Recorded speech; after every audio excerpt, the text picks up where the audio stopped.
never a dull moment in Tamil Nadu politics. வணக்கம் அன்புக்குரிய நேயர்களே. விஷாலுடைய வேட்புமனு நிராகரிக்கப்பட்டிருப்பது தமிழ்நாட்டு அரசியலில் மிகப்பெரிய பரபரப்பை ஏற்படுத்தியிருக்கிறது. பரபரப்பில்லாத டிசம்பர் மாசமா தமிழ்நாட்டு அரசியல்ல விஷால் வேட்புமனு நிராகரிப்பு யார் காரணம் என்ன காரணம் என்ற தலைப்பில் இந்த நிகழ்ச்சியில விவாதிக்க இருக்கின்றோம். இந்த விவாதத்தில் நம்முடைய வழக்கறிஞர் சிவசங்கர் அதிமுகவுக்கு ஆதரவாக இந்த நிகழ்ச்சியில் பங்கேற்கிறார் மற்றும் அரசியல் ஆய்வாளர் திரு ரவீந்திரன் துரைசுவாமி அவர்களை நிகழ்ச்சிக்கு வரவேற்கின்றோம். மற்றும் திரு விஷால் அவர்களுடைய நண்பர் மற்றும் ஆதரவாளர் நடிகர் உதயா அவர்களை நிகழ்ச்சிக்கு வரவேற்கின்றோம். சாமானியரின் குரலாய் புண்ணியகோடி அவர்களை நிகழ்ச்சிக்கு வரவேற்கின்றோம். மற்றும் மருத்துவர் சுமன் சி ராமன் அவர்கள் இந்த நிகழ்ச்சியில நம்முடைய இணைகிறார். டாக்டர் கிட்ட தான் நிகழ்ச்சியை தொடக்கணும்னு நினைக்கிறேன். டாக்டர் சுமந்த், வேட்புமனு முதல்ல நிராகரிக்கப்பட்டு பிறகு ஏற்கப்பட்டு பிறகு மீண்டும் நிராகரிக்கப்படுவது என்பது தேர்தல் அமைப்பின் மீதான அவநம்பிக்கையை இந்த எபிசோட்ல கூட்டியிருக்கிறதா நீங்க நினைக்கலையா? Does it look fair to you? இல்ல ஹரி, நமக்கு ஒரே ஒரு மேட்டரை தான் நம்ம பார்க்க வேண்டியது. இந்த என்டையர் இஷ்யூல அதில் கையெழுத்துங்கிறது ஒரு ஜெனுவின் கையெழுத்தா இல்ல ஒரு ஃபோர்ஜரி கையெழுத்தா அப்படிங்கிற ஒரே கேள்விக்கு தான் நமக்கு பதில் வேணும். இதுல பல ஆங்கிள்ஸ் இருக்கு. ஃபோர்ஜரி என்றால் அவர்கள் கையெழுத்திடவில்லை, அவர்களுக்கு பதிலாக வேறு இரு நபர்கள் கையெழுத்திட்டு இருக்க வேண்டும். அதுக்கு பேர் தான் ஃபோர்ஜரி. அவங்களே கையெழுத்து போட்டு அதுக்கப்புறம் நான் மிரட்டினாங்கிறதுனா அது ஃபோர்ஜரி என்ற பேரே வராது. சோ இந்த கையெழுத்துக்கள் அவர்களுடைய கையெழுத்துக்களா இல்லை வேறு ஒரு நபர் கையெழுத்து போட்டாங்களா, இதுதாங்க மேட்டர். அவ்வளவுதான், வேற ஒண்ணுமே கிடையாது. இதற்கு நமக்கு பதில் வேணும். தேர்தல் ஆணையம் ஃபோர்ஜ்ட் அப்படிங்கிற வார்த்தை நேத்து அந்த ரிலீஸ் பண்ண அந்த பிரஸ் ரிலீஸ்ல ஃபோர்ஜ்ட்ங்கிற வார்த்தை இருக்கு. ஃபோர்ஜ்ட் என்றால் அவர்கள் கையெழுத்திடவில்லை, அவர்களுக்கு பதிலாக வேறு ஏதோ நபர்கள் கையெழுத்திட்டார்கள். இதுதான் மீனிங். இன்னைக்கு திரு விஷால் அவர்கள் கொடுத்திருக்கிற அந்த லெட்டர்ல பாத்தீங்கன்னா the returning officer verified for himself that the signatures were the same அப்படிங்கிறார். அப்படின்னா விஷாலுடைய வாதம் அந்த இரண்டு நபர்கள் தான் கையெழுத்திட்டார்கள். தேர்தல் ஆணையத்தின் வாதம் அந்த கையெழுத்து அந்த இரண்டு நபர்களுடைய கையெழுத்து அல்ல. இதுதான் மேட்டர். அவர்களுடைய கையெழுத்து அல்ல என்றால் விஷாலுக்கு கேஸ் கிடையாது. அவர்களுடைய கையெழுத்து என்றால் அது ஊர்ஜிதப்படுத்தப்பட்டால் தேர்தல் ஆணையம் பல கேள்விகளுக்கு பதில் சொல்லி ஆக வேண்டும். அதனால உடனடியாக அந்த ரெண்டு சிக்னேச்சர்ஸ், ஒன்னு தேர்தல் ஆணையம் returning officer, how is he competent to assess the signature, அது ஒரு ஹேண்ட் ரைட்டிங் எக்ஸ்பர்ட் பண்ண வேண்டிய ஒரு ஃபோரன்சிக் ஒர்க். ஸோ அந்த கையெழுத்து அவங்களுடையதா அவங்களுடையது இல்லையான்னு சொல்ல வேண்டியது அவரால் முடியாது. ஸோ ஏன்னா அது ஒரு specialised field, forensic field, hand writing analysis field. So அவரிடம் ஏதேனும் ஒப்படைக்கப்பட்டு அவர்களுடைய கருத்து பெறப்பட்டதா, ஒப்பீனியன் பெறப்பட்டதா, இது முதல் கேள்வி. ரெண்டாவது, இன்னும் இன்றைய சூழல்ல திரு விஷால் அவர்கள் நீதிமன்றத்துக்கு சென்றாலும் அடிப்படையாக அந்த கையெழுத்துக்கள் ஃபோரன்சிக் அனாலிசிஸ் செய்யப்படும். அது அவங்களுடைய கையெழுத்தா இல்லையா அப்படிங்கிற ஊர்ஜிதப்படுத்தப்பட்ட பிறகுதான் இதுல யார் மேல தப்பு இருக்குங்கிறது உறுதியா சொல்ல முடியும். இவ்வளவு ரெண்டு பேருடைய ஸ்டான்ஸ் இவ்வளவு டெக்னிக்காலிட்டி நம்ம பேசணும். டெக்னிக்காலிட்டி இல்ல, சிம்பிள் மேட்டர். இது அவங்க கையெழுத்து போட்டாங்களா இல்லையாங்கிறது நமக்கு தெரியணும், அவ்வளவுதான். No technicality. அந்த returning officer their signature or not. Returning officer ஒரு நாள் டைம் கொடுத்து விஷால அணுகிருக்கலாம். இல்லன்னா இது இவ்வளவு சர்ச்சைக்குரியதா இருக்கு. நாடறிந்த நடிகர், தமிழ்நாடறிந்த நடிகர் திரு விஷால், அவரால் 2 லட்சத்துக்கு மேற்பட்ட மக்கள் தொகை கொண்ட ஆர்கே நகர்ல ஒரு 10 பேரை அவருக்கு முன்மொழிய வைக்க முடியாதா? Considering certain basic factors, இன்னும் 2 பேரை இவ்வளவு சர்ச்சையா இருக்கு, வேற 2 பேரை நீங்க நாமினேட் பண்ண வைங்க அப்படின்னு எளிமையா தேர்தல் ஆணைய அதிகாரியால அதை டீல் பண்ணிருக்க முடியாதா? இல்ல, அது சட்ட விதிமுறைகளுக்கு உட்பட்டு இருக்கிறதா? ஏன்னா மிக முக்கியமா ஒரு விஷயம் பார்க்கணும். எப்ப வெரிஃபிகேஷன், அந்த நாமினேஷன் எப்ப பரிசீலனைக்கு எடுக்கப்படும் என்றால் கடைசி நாள் ஃபார் நாமினேஷன் தீர்ந்த பிறகு அதுக்கு அடுத்த நாள் தான் பரிசீலனைக்கு எடுத்துக்கொள்ளப்படும். சோ அந்த நாமினேஷன் ஃபார்ம்ல நீங்க எக்ஸ்ட்ரா டீடைல், இப்ப உதாரணத்துக்கு தீபா அவர்கள் அவங்களுடைய சொத்துனுடைய டீடைல்ஸை கொடுக்கல. இப்ப அதே ஆர்குமெண்ட் எடுத்தீங்கன்னா ஏங்க அந்த அமௌண்ட் எவ்வளவுங்கிறது இந்த ஃபார்ம்ல எழுதிருங்கன்னு கேட்டிருக்கலாம் இல்லையா? சோ அது விதிமுறைக்கு உட்பட்டதாக வராது. பரிசீலனை செய்யும் போது அவர்கள் என்ன இன்ஃபர்மேஷன் கொடுத்திருக்காங்களோ அந்த அடிப்படையில ரிட்டர்னிங் ஆபீசர் ஏற்றுக்கொள்ள வேண்டும் இல்லது நிராகரிக்க வேண்டும். ஓகே ஓகே டாக்டர், நான் இந்த இடத்துல உங்களை இன்டரப்ட் பண்றேன். there seems to be some issues with your audio. உங்க போனுடைய கனெக்டிவிட்டி அதுல டிஸ்டர்ப் பண்ணிட்டு இருக்கு. I just request you to look into it. நான் மீண்டும் உங்கள்ட்ட வரேன். நான் திரு உதயா அவர்கள்ட்ட கேட்க வரும்போது வேட்புமனு நிராகரிக்கப்பட்ட விஷயங்களை விடுங்க, இன்னைக்கு வேட்புமனுல தான் கோளாறு அப்படின்னா புகார் மனுவிலையும் கோளாறு இருக்கே அப்படிங்கிற கேள்வி எழுது. ஒரு மக்கள் பிரதிநிதியா ஒரு பதவிக்கு போட்டியிடும் பொழுது should Mr. Vishal not get some basics right? RK Nagar தேர்தலை நடத்துவது யார்? தேர்தல் நடத்துவது எலெக்ஷன் ஆபீசர். எந்த ஆணையம் நடத்துது? தேர்தல் ஆணையம். இந்திய தேர்தல் ஆணையமா தமிழ்நாடு தேர்தல் ஆணையமா? இந்திய தேர்தல் ஆணையம். ஆனா இங்க எனக்கு பிரச்சனை எழுந்திருக்கு, இந்த மாதிரி நடந்திருக்கு அப்படின்னு எதுக்கு தமிழ்நாடு தேர்தல் ஆணையத்துக்கு லெட்டர் போறாரு திரு விஷால் சார்? அதாவது இந்த இது நானும் கேள்விப்பட்டேன். ஸோ இது என்ன அப்படின்னு காமிக்குதுன்னா, இதுவே அவர் வந்து ஒரு உண்மையான எந்த விதமான இது இல்லாமல் தூய்மையா மக்களுக்கு நல்லது செய்யணுன்ற வந்திருக்கிற ஒரு அரசியல்வாதின்னு நினைச்சிங்க. ஒருவேளை அவருக்கு தெரியல சார். மக்கள் பிரதிநிதி தமிழ்நாடு சட்டமன்றத்துல மக்களுடைய குரலை விதிகளை சுட்டி காட்டி சபாநாயகர் கிட்ட எதிர்கட்சி பிரதிநிதிகள்கிட்ட ஆளுங்கட்சி கிட்ட பேசும்பொழுது அவர்களுக்கு அடிப்படை தெரிஞ்சிருக்கணும்ல சார். ஆர்கே நகர் தேர்தலை இந்திய தேர்தல் ஆணையம் நடத்துதா, லோக்கல் பாடி எலெக்ஷன் நடத்துற மாநில தேர்தல் ஆணையம் நடத்துதா அப்படிங்கிற ஒரு அடிப்படை புரிதல் சட்டமன்ற உறுப்பினரா ஒரு 2 லட்சம் மக்களுடைய பிரதிநிதியா இருக்கணும்னு நினைக்கிறவருக்கு இருக்கணுங்கிறது நியாயமான புரிதல் இல்லையா சார்? உண்மைதான் சார். சேவை செய்யணுன்ற ஒரு மனப்பான்மையோட தான் அவர் வர்றார். அதாவது நல்லது செய்யணுன்ற ஒரு மனப்பான்மையோட தான் விஷால் வரார். ஸோ இந்த மாதிரி ஃபார்மாலிட்டிஸ் இது மாதிரி இதெல்லாம் எங்களுக்கு ஒரு புது களம் இது. ஸோ இது வந்து அரசியல்ன்றது ஒரு களம் எங்களுக்கு நாங்கள் பார்க்கல. மக்களுக்கு சேவை செய்யணுன்ற ஒரு விஷயம் தான் விஷால் வரார். ஸோ இந்த மாதிரி அடிப்படை விஷயங்களை நல்லது செய்யறது வேற, இந்த மாதிரி அடிப்படை விஷயங்கள் போக போக தான் தெரியும். மக்கள் பிரதிநிதி நல்லவரா இருப்பது எவ்வளவு முக்கியமோ வல்லவராகவும் இருக்கணும். நிச்சயமா நிச்சயமா நிச்சயமா நான் அது இல்லைன்னு சொல்லல. பட் இது வந்து நீங்க சொல்ற ஒரு கருத்து வந்து இப்பதான் நான் வரும்போது தான் எனக்கு அது தெரிஞ்சது. பட் அதை வந்து வெளியே அவங்க ஊழியர்கள், ஆபீஸ் ஊழியர்கள் சில அவசரத்துல, ஏன்னா இப்ப காலையில இருந்து சில விஷயங்கள் போயிட்டு இருக்கு. ஸோ அதனால நாம எலெக்ஷன் ஆபீசரை பாக்குறதுனால சில விஷயங்கள் நடந்திருக்கலாம். பட் இதை வந்து ஒரு மென்ஷன் பண்ணி இதுக்கும் அதுக்கும் இதுல பிரச்சனை இருக்கும்போது அதுல ஏன் பிரச்சனை இருக்க முடியாது? ஏன்னா these technicalities matter இல்லையா? ஒரு அதிகாரியை பொறுத்த வரைக்கும் he has to go by the rule books. So அந்த ரூல் புக்ல எல்லாம் பொருந்தி இருக்கும்போது அதை அவரால் ஏத்துக்க முடியும், இல்லாட்டி அவர் நிராகரிப்பார். இதுதான் வழக்கம். அப்படி இருக்கும்போது இந்த வேட்புமனுல முன்மொழிறவங்கல ஒரு கோளாறு இருக்கு, கையெழுத்துல பிரச்சனை இருக்கு அப்படின்னா he has to go by the rule books. Sir, முன்மொழிறவங்க கையெழுத்து எங்களுடைய விஷயம் என்னன்னா எல்லாமே கரெக்டா இருக்கு, அந்த ஃபார்ம் ஏன் ரிஜெக்ட் ஆகுதுன்னு தான் மேட்டர். ஸோ அதாவது அந்த கையெழுத்து வந்து அவங்களுடைய கையெழுத்து தான். அந்த கையெழுத்தை வெரிஃபை கூட பண்ணல. இப்போ அவங்களுடைய கையெழுத்து, இப்போ சார் சொன்ன மாதிரி, சுந்தர் சி ராமன் சார் சொன்ன மாதிரி, அவங்க கையெழுத்து வந்து அதை வெரிஃபை கூட பண்ணல. அந்த கையெழுத்து அவங்க போலியானதா இருந்தாதான் அதை நம்ம சொல்லணும் இல்லையா? அந்த கையெழுத்து அவங்க கையெழுத்து தானே. இல்ல, அது நிரூபிக்கப்படணும். அது நிரூபிக்கப்படணும். சம்பந்தப்பட்ட நபர்களே 2 பேர் வந்து தேர்தல் ஆணையத்துக்கிட்ட ரிட்டர்னிங் ஆபீசர்கிட்ட வந்து இல்ல நாங்க வந்து எங்களை ஏமாத்தி கையெழுத்து போட்டாங்க அப்படின்னு சொல்லும்போது அதை எடுத்து பாரா, நீங்க காட்டுற ஆடியோ டேப் எடுத்து பாரா. சார், ஏமாத்தி கையெழுத்து போட்டாங்கன்னா அந்த ஆடியோ டேப்ல அவங்க பேசியிருக்காங்க, யாரு வந்து அவங்கள வந்து போஸ்ட் பண்ணாங்க, என்ன மாதிரி சூழ்நிலை தள்ளப்பட்டாங்கன்னு ஒரு விஷயம் இருக்குல்ல. டாக்டர், சுருக்கமான interruption, make it very short. என்ன மாதிரி சாரி ஹரி, இல்ல அதாவது எங்களுக்கு தெரியாம நாங்க கையெழுத்து போட்டுட்டோம், எங்களுக்கு யாருமே சொல்லல, அதெல்லாம் வந்து வாதமே அல்ல. ஏன்னா லாஸ்ட் டேட் ஃபார் ஃபைலிங் நாமினேஷனுக்குள்ள இவங்க கையெழுத்து போட்டு கொடுத்திருக்காங்க. அந்த நாமினேஷனும் வந்து போய் தேர்தல் சேர்ந்துருச்சு. பின்னாடி வந்து இல்ல மிரட்டினாங்கிறது வந்து it cannot be a reason for disqualifying the candidate. Only if the signature itself is forged. வேற யாராவது போட்டுருக்காங்க அப்படிங்கிற அடிப்படையில் தான் நீங்க கேண்டிடேட் டிஸ்குவாலிஃபை பண்ண முடியும். Point taken. அங்க எங்க கையெழுத்தை ஃபோர்ஜ்னு வாதம் வைக்கிறாங்க. யார் சம்பந்தப்பட்டவங்களோ யார் முன்மொழிஞ்சாங்களோ அவங்க அந்த வாதத்தை எப்படி நிராகரிச்சுட்டு தூக்கி போட்டுட்டு ரிட்டர்னிங் ஆபீசர் அதை ஏத்துக்க முடியும்? அப்படி இல்லை சார், அதை வந்து விசாரிக்கணும் இல்லையா? இப்போ வந்து அது ஆட்டோமேட்டிக்காக அந்த ஆடியோ ரெக்கார்டு ஒன்று இருக்கு.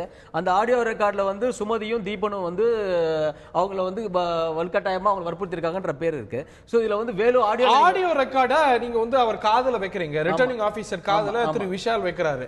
ஆனால் அதில் வந்து வேலுன்னு ஒருத்தர் பேசுறாரு, சுமதி பேசல, தீபன் பேசல. சுமதியும் தீபனும் அவங்க முன்னாடி நேர்ல போய் இல்லங்க எங்க கையெழுத்து இது இல்ல, ஃபோர்ஜரி அப்படின்னு சொல்லும் போது அதுக்கு வேல்யூ எப்படி கொடுக்காம கடந்து போக முடியும்? தேர்தல் அதுதான் சொல்றேன், அவங்க ஃபோர்ஸ் தள்ளப்பட்டிருக்காங்க, அந்த சூழ்நிலைக்கு தள்ளப்பட்டிருக்காங்கன்ற விஷயம் தானே வேலு சொல்றாரு. எங்களை மிரட்டினாங்க, எங்களை பண்ணாங்கன்ற ஒரு விஷயம் தான் வேலு தெளிவா சொல்லியிருக்காரு.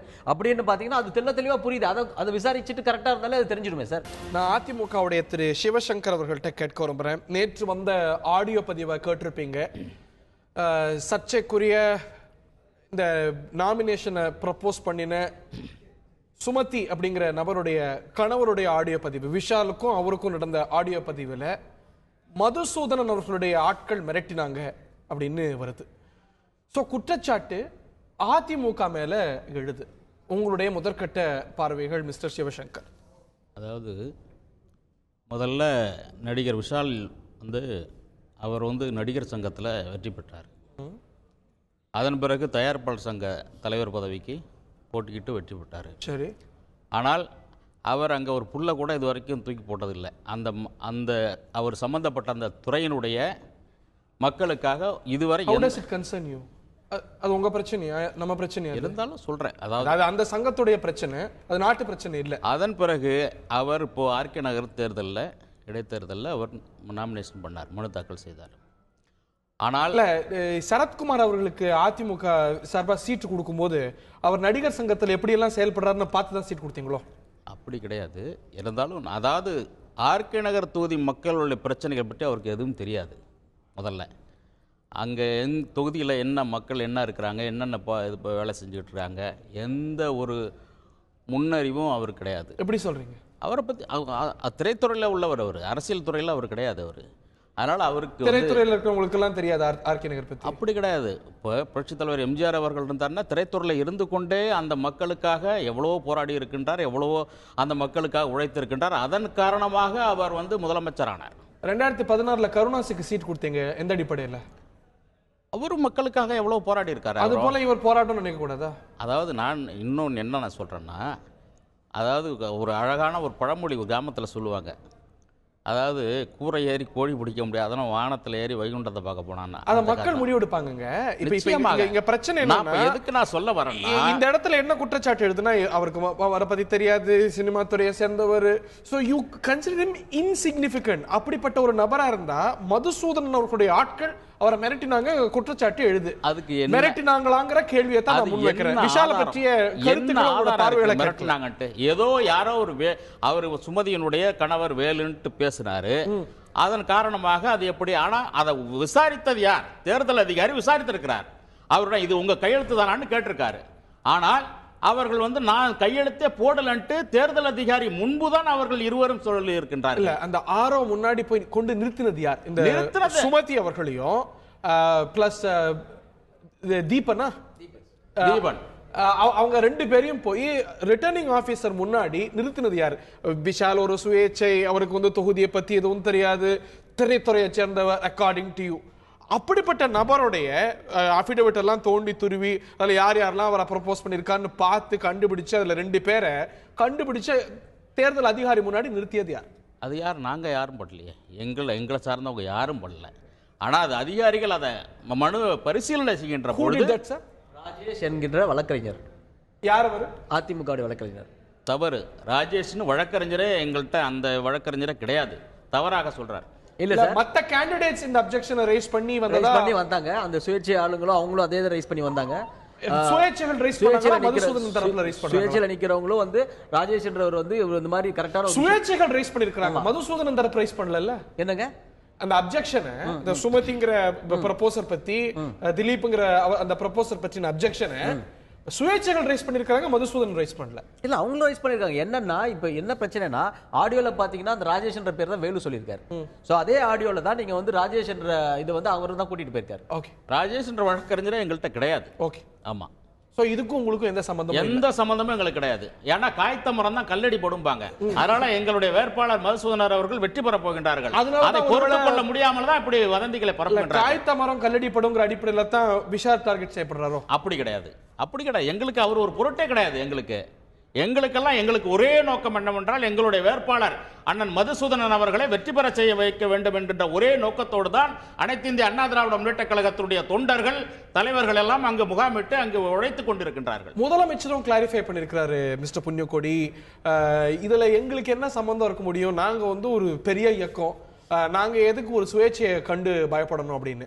அது ஒரு லாஜிக் இருக்கிறதா தெரியலையா? ஏன்னா டிடிவி தினகரனும் சுயேட்சையா தான் நிற்கிறாங்க. அவங்களுக்கும் இவங்களுக்கும் தான் பிரச்சனை நமக்கெல்லாம் தெரியும். அவங்களெல்லாம் டிஸ்டர்ப் பண்ணாம, மற்ற யாரையும் டிஸ்டர்ப் பண்ணாம, விஷால மற்றும் ஏன் அரசு தரப்புல இல்ல ஆளும் தரப்புல டிஸ்டர்ப் பண்ணுங்கிற ஒரு முடிவுக்கு பொது புத்தியில வரணும். இல்லை உண்மைதான், முதலமைச்சர் சொல்லியிருக்கிறது உண்மைதான். எதுக்காக விஷாலை வந்து டிஸ்டர்ப் பண்ணணும் நாங்கள் அப்படின்ற மாதிரி. ஆனால் இங்கே நடைமுறை சிக்கலை தான் நீங்கள் வந்து உற்று கவனிக்கணும். ரிட்டர்னிங் ஆஃபீஸருக்கு வந்து எலெக்ஷன் கமிஷன் வந்து நிறைய இந்த தேர்தல் நடத்துகிற விஷயங்களில் நிறைய பவர்ஸ் கொடுத்துருந்தாலும் அதை செயல்முறை வடிவம் கொடுக்கறது வந்து ரிட்டர்னிங் ஆஃபீஸர் வந்து கிறிஸ்டல் கிளியராக இருந்திருக்கணும். ஃபர்ஸ்ட் வந்து விஷால் ஃபைல் பண்றாரு நாமினேஷனை, ஃபர்ஸ்ட் வந்து அதை வந்து ரிஜெக்டட் அப்படின்றாங்க. அதுக்கப்புறம் விஷால் தரப்பினர் வந்து இந்த சம்பவங்கள் எல்லாம் சுட்டி காட்டி இது வந்து சில வெஸ்டட் இன்ட்ரெஸ்ட் கைஸ் பண்ணியிருக்காங்க அப்படின்ற மாதிரி அவர் கொடுக்குறாரு. அதுக்கப்புறம் என்ன நடக்குதுன்னு தெரியாம எலெக்ஷன் ஆர்ஓ என்ன பண்றாரு, அதை வந்து அக்செப்டட் அப்படின்ற மாதிரி சொல்றாங்க. அதுக்கப்புறம் ஆல் ஆஃப் அ சடன் வந்து எதுக்காக வந்து ரிஜெக்டட். இந்த நடைமுறை சிக்கலை வந்து எதுக்கு ரிட்டர்னிங் ஆபீசர் வந்து இப்படி குழப்பமா பண்றாரு? ஏன் மாத்தி மாத்தி பண்ணாருங்கிற கேள்வி ரொம்ப வேலிடு. ஆனா அது வந்து ஃபோர்ஜ்ட் அப்படிங்கிற ஒரு குற்றச்சாட்டு எழுது. என் கையெழுத்து ஃபோர்ஜா இருக்கிற 2 பேர் வந்து நேரடியா சாட்சியம் சொல்றாங்க. இன்னொரு பக்கம் ஒரு ஆடியோ கிளிப்பை மட்டும் காட்டுறாரு. சோ ரெண்டுத்தையும் வெயிட் பண்ணும்போது நேரடியா அவர் முன்னாடி என்ன சொல்லப்பட்டதோ, அவர் தீர விசாரிச்சது எதுவோ அதன் அடிப்படையில் தான் அவர் போக முடியும். இல்ல சாட்சியங்கள் வந்து 2 பேரும் வந்து கையெழுத்து போட்டவங்களும் கிட்டையும் பேசுறாங்க. அதே சமயம் விஷால் தரப்புக்கும் கொஞ்சம் டைம் கொடுத்துருக்கணும், கால அவகாசம் கொடுத்திருந்து அவங்க சைன் பண்ணதே வந்து இவங்க ஃபோர்ஜடின்ட்டு சொல்றாங்க, எந்த பேக்ரவுண்ட்ல சொல்றாங்க அப்படின்றது விஷால் தரப்புக்கு வந்து கொஞ்சம் டைம் கொடுத்திருந்தா இவ்வளவு குழப்பமே வர வேண்டியது அவசியம் இல்ல. யார் கையெழுத்து போட்டாங்க அவங்க கண் கூட வந்து சொல்லிட்டாங்கல்ல. வெறும் ஒரு குற்றச்சாட்டின் அடிப்படையில், ஒரு கடிதத்தின் அடிப்படையில், இல்ல ஹியர்சேன் அடிப்படையில் முடிவு எடுக்கல. என் கையெழுத்துங்க இது இல்லைங்க அப்படின்னு ஒருத்தர் வந்து சொல்லும் போது அது எப்படி ஒரு ஃபேஸ் வேல்யூல அதிகாரி எடுத்துக்காரு? It is very simple. நான் இப்ப காமன் மேன், நான் வந்து இப்ப ஆர்கே நகர் கான்டெஸ்ட் பண்றேன். இப்போ எனக்கு ஒரு 10 பேர் முன்மொழிறாங்கன்ட்டு நான் உங்ககிட்ட வந்து ஆர்ஓ கிட்ட வந்து கொடுக்குறேன். ஓகே, இப்போ ஒரு சிலர் வந்து நான் நின்னாக்கா ஒரு சிலரோட வெற்றி வாய்ப்புகள் பறிபோகன்ற நினைப்பு இருந்தாக்கா, எனக்கு இந்த முன்மொழிந்த இந்த 10 பேர்ல யாராவது ஒருத்தர் இந்த மாதிரி ஒரு வேலை செஞ்சு நான் புண்ணிய கோட்டிக்கு நான் வந்து பரிந்துரை பண்ணவே இல்லை, இது ஃபோர்ஜரி பண்ணது அப்படின்ட்டு சொன்னாங்கன்னா, அப்போ நான் கொடுத்த சர்டிஃபிகேட் வந்து தப்பு அப்படின்னு சொல்லும்போது அவங்க சைன் பண்ணவங்களுக்கு நீங்க ஓகேன்ட்டு சொல்றீங்க, எந்த வந்து ஓகே இல்லைன்னு சொல்லும்போது என்னோட தரப்புக்கும் வந்து நீங்க வந்து டைம் கொடுக்கணும் இல்லையா? ஓகே, நேச்சுரல் ஜஸ்டிஸ் இதுல நடக்கல அப்படின்னு நீங்க சொல்றீங்க. திரு ரவீந்திர துரைசாமி அவர்களுடைய முதற்கட்ட பார்வை இதற்கு பின்னணியில அரசியல் இல்ல அப்படின்னு உறுதியா சொல்ல முடியுமா? It's all about technicalities, procedures அடிப்படையில் எடுக்கப்பட்ட முடிவு அப்படின்னு உங்களால ஒரு முடிவு வர முடியுதா? One must be very alert in politics. Vishal அலர்ட்டா இல்லை. நான் இதில் என்ன இதில் யூகிக்கிறோம்னா, இது வந்து கையெழுத்து வந்து மணி மேட்ரோ லேண்ட் மேட்ரோ அல்ல. இந்த சுமதி தீபன் இவங்க வந்து ஓட்டர் ஐடி எல்லாமே எடுத்திருப்பாங்க. இதை யார் வெரிஃபை பண்ண போறாங்க, என்ன பிரச்சனை வரப்போகுதுங்கிறனால சுமதி தீபனை சார்ந்தவங்க அவங்க அந்த ஸ்பாட்ல இருந்திருக்க மாட்டாங்க. ஏதோ சூழல வந்து வேண்டியவங்க போட்டாலும் ஒண்ணும் இல்லைங்க அளவுக்கு, அதனால ஒன்று பெரிய நாளைக்கு ஒரு பெரிய பிரச்சனை வராது, சாதாரண விஷயம் தான் 2 பேர் கையெழுத்து, இவங்களை அல்லாத 2 பேர் இவங்க கையெழுத்து போட்டிருக்காங்க. அல்லாத 2 பேர் நிச்சயமாக இவங்க அது ஒரு நாளைக்கு ஒரு இஷ்யூ ஆகாது, ஒரு மேட்டரே இல்ல, ஜஸ்ட் லைக் தட் போயிருங்கிற எண்ணத்துல தான் போட்டிருக்காங்க. How do we come to such a conclusion? நான் யூகிக்கிறேன்னு தான் சொல்றேன். அப்படி ஒரு யூகத்துக்கு வர முடியுமா? நிச்சயமாக அப்படி இவங்களுக்கு நெருக்கமானவங்க யாரோ 2 பேர் போட்டு இவங்க கன்சென்ட்டோட போட்டதுதான். இவங்க அந்த இடத்துல இருந்திருக்க மாட்டாங்க. அப்படி இவங்க கையெழுத்து இல்லைங்கிற உறுதியானதான் ஒரு அரசு இதுக்கு முன்னாடி வந்து எங்க கையெழுத்து இல்லைன்னு இவங்க வந்து சொல்றாங்க. ஆக one must be very alert in பொலிட்டிக்ஸ்ங்கிறதுல வந்து என்னோட யுகம்படி அலர்ட்டா இல்லது விஷால் தரப்பு தான். இன்னும் இந்த 2 பேர் வந்து உண்மையிலே இவங்க போடாத பட்சத்துல தான் வந்து அந்த தேர்தல் அதிகாரி மத்தியில வந்து பேசுறாங்க. பட் இவங்களுக்காக போட்டவங்க இவங்க கன்சென்ட்டோட போட்டவங்களா தான் இருப்பாங்க, அல்லது டேக்கன் ஃபார் கிராண்டட் இவங்களை எடுத்து போட்டவங்களா தான் இருக்க முடியும். சோ இந்த தவறு நடந்திருக்குது. இது ஏதோ வகையில வெளியே தெரியும் போது விஷால் அங்க நிக்கிறது தங்களுக்கு பாதிக்கும் நினைக்கக்கூடிய பொலிட்டிக்கல் பார்ட்டிஸ் வந்து அதுல ப்ளே யூஸ் பண்ணிருக்காங்க. நிச்சயமாக யார் யூஸ் பண்ணிருக்க முடியும் நிச்சயமாக வந்து இதுல யூஸ் பண்றதுக்குள்ள வாய்ப்பு வந்து விஷாலோட சமூக தளத்தை சேர்ந்த மதுசூதனன் யூஸ் பண்ணதுக்குள்ள வாய்ப்பு இருக்கு, அவரை சார்ந்தவங்களுக்கு வாய்ப்பு இருக்குன்னு நினைக்கிறீங்க. மதுசூதனன் எந்த வாய்ப்புன்னு சொன்னா அதே வேளையில் இதுல வாய்ப்பு நான் சொல்றேன். டாக்டர், எனக்கு எழக்கூடிய கேள்வி, you have some other points to add. எனக்கு எழக்கூடிய கேள்வி, இந்த அதிகாரி ஏன் மாத்தி மாத்தி முடிவை சொல்றார்? முதல்ல நான் நிராகரிச்சுட்டேன், பிறகு நான் வந்து பரிசீலிக்கிறேன், பிறகு ஏத்துக்கிட்டேன், பிறகு நிராகரிச்சுட்டேன் அப்படின்னு மாத்தி மாத்தி சொல்லும் போது சந்தேகம் எழத்தானே செய்யும். இல்ல இது வந்து ஹரி அதிகாரப்பூர்வமாக நம்ம என்ன சொல்லப்பட்டதோ அதை தான் வந்து நம்ம அபிஷியலா எடுத்துக்கணும். சோ நம்ம வந்து அவர் அதிகாரப்பூர்வமாக அவர் ஏற்றுக்கொண்டேன் என்று சொல்லிட்டு அதுக்கப்புறம் திருப்பியும் ஒரு நோட்டு கொடுத்து நிராகரிச்சுட்டேங்கிறது பண்ணாதான் வந்து அது அபிஷியலா நம்ம எடுத்துக்க முடியும். நமக்கு என்ன தெரியும்னா விஷால் தரப்பினர் வெளியே வந்தாங்க, எங்க கிட்ட சொன்னாரு, அது ஏத்துக்கிட்டேன்னு சொன்னாரு அப்படிங்கிற அடிப்படையில சொல்லியிருக்காங்க. பட் அவர் அபிஷியலா அதை டிக்ளேர் பண்ணாராங்கிறது நமக்கு மைக்ல மத்தவங்க முன்னாடி சொன்னாரு. இது வந்து ஹியர்சேவா நான் சொல்லல, நம்ம செய்தி குழு ஊர்ஜிதப்படுத்தின ஒரு விஷயம் சொன்னேன். அதான் இல்ல ஹரி 1 செகண்ட் டாக்டர் இந்த கருத்தை திரு விஷால் பத்திரிகையாளர் அந்த மாதிரி ஒரு நிமிஷம் இருங்க இல்ல ஒரு நிமிஷம் ஹரி நான் முடிச்சிடுறேன். Go ahead. அந்த மாதிரி அவர் சொன்னாலும் see first of all அந்த மேட்டர் என்னன்னா அந்த கையெழுத்துக்கள் ஒரிஜினலா இல்ல ஃபோர்ஜ்டா அவ்வளவுதான் அது மேட்டர்.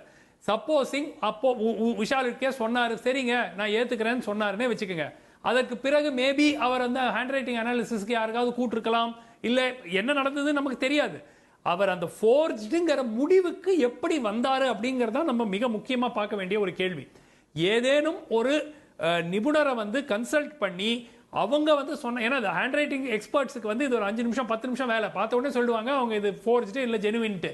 அந்த மாதிரி யாராவது கன்சல்ட் பண்ணாரா இல்ல அவரே வந்து அவருக்கு தோணிச்சா அப்படின்னாக்கா நிச்சயமா முடிவுக்கு எப்படி வந்தாருங்கிற கேள்வி முன்னிலைப்படுவது போல முடிவையே மாத்திட்டே இருந்தாருங்கிறதும் பார்க்க வேண்டிய விஷயம் இல்லையா?